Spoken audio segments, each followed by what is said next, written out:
Are you buying a home for the first time ever? Well, then you've come to the right place, because I'm going to give you 8 strategies to follow. Hi everybody, my name's Ty Eden. I'm with Exit Realty Redefined in Wheaton, Illinois, and I've been a licensed realtor for about a year and a half. However, I've been an investor for my whole life.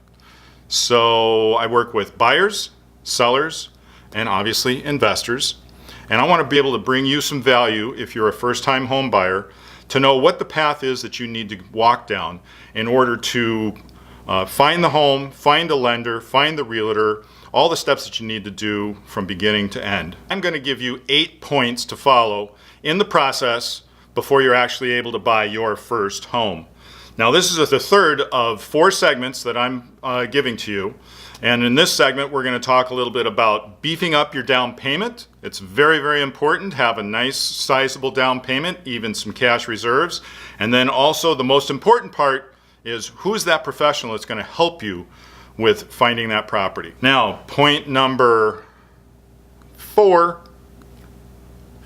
Point number 4, you want to beef up your down payment. Why do you want to beef up your down payment? There's all these no down payment loans or 3% FHA loans and all this. You want to have enough money set aside because there's something called maintenance on the house that if you're a renter, you're not really paying for. The people that own that apartment, condo, home that you're currently living in, they're paying for the maintenance. Painting inside, painting outside, cleaning the carpets after you've left, fixing things that had gotten broken either because of you or not because of you, but just broken items in the house. You're busy calling the landlord, hey, you got to come fix this. Well, when you own your own property, you're the one that's got to be fixing that. Plan on items going wrong with plumbing, electrical, you name it. It's going to come out of left field. Maybe some kids are playing across the street and accidentally throw a ball through the window. You may have home insurance on the house, but most home insurance policies are going to have what's called a deductible. And the deductible is what comes out of your pocket. And what if the insurance company ends up not covering for that broken window? You got to pay for it yourself. Be financially able and ready to pay for something that's unexpected, and the only way to do that is by having savings around. Okay, don't depend on credit cards, because then you run those up and it does nothing but affect your credit score. Now, as I said a little bit earlier, there are loans out there, FHA loans, which are very low money down. I think they're like 3%, 3.5% down, but again, you want to have ample money set aside. There are also, for you veterans, VA loans that might even be able to pick up 100% of the loan, but again, have some money set aside, because that lending company, that bank, whoever's going to buy the house on your behalf, they're not going to pay for all the maintenance that may have to take place in the time period that you live in the house. Point number 5 of our 8 points. Get a realtor. You want to make sure that you've got a realtor helping you with this process. More properties close with the assistance of a realtor, both on the buyer side and the seller side.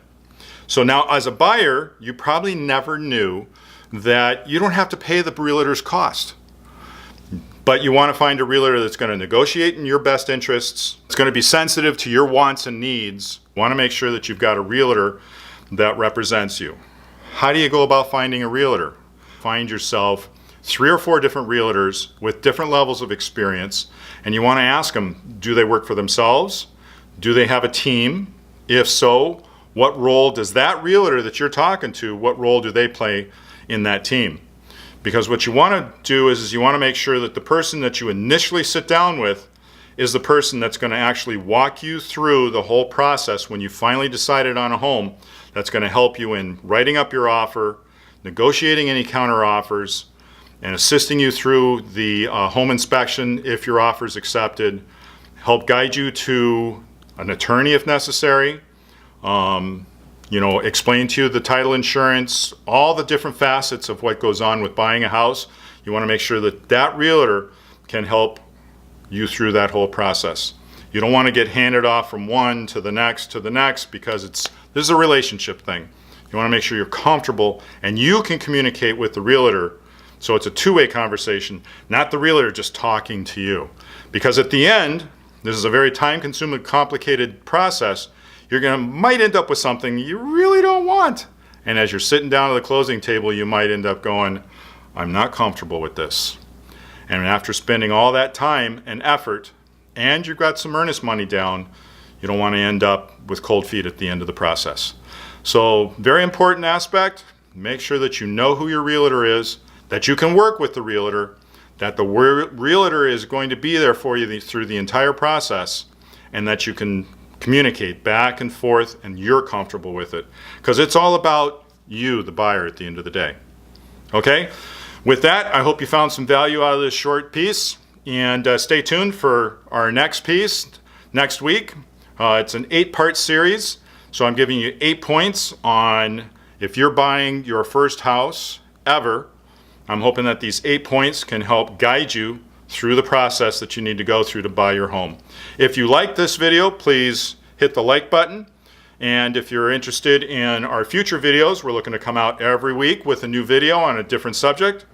Hit the bell, and you'll be notified of any new videos that come out. With that, thank you.